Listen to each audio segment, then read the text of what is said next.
Hypertension is the leading cause of cardiovascular diseases.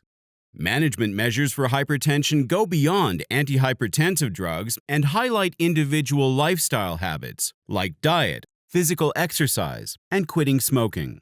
However, there is a need to shift to a population strategy to improve the cardiac health of the entire population.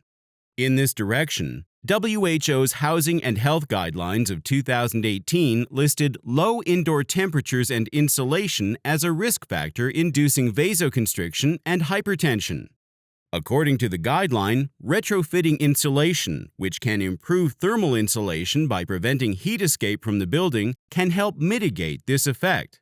However, so far, there is little evidence that retrofitting insulation reduces blood pressure of residents.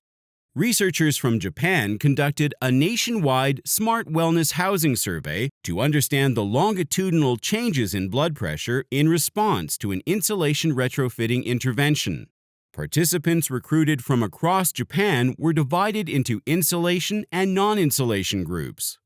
Indoor temperatures and home blood pressure were measured in the morning and evening, as well as before and after the intervention in both groups for 2 weeks.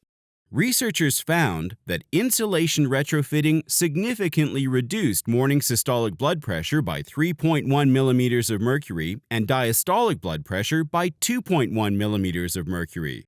Morning blood pressure is closely associated with future cardiovascular events, so insulation retrofitting might be an effective population strategy.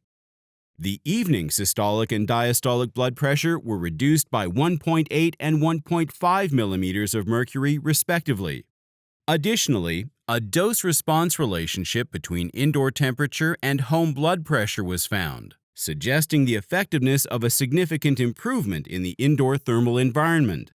Researchers also found heterogeneity in the effect of insulation retrofitting on morning systolic blood pressure, with hypertensive patients at high risk of cardiovascular diseases benefiting more from insulated housing than others. In Japan, around 39% of the houses are uninsulated.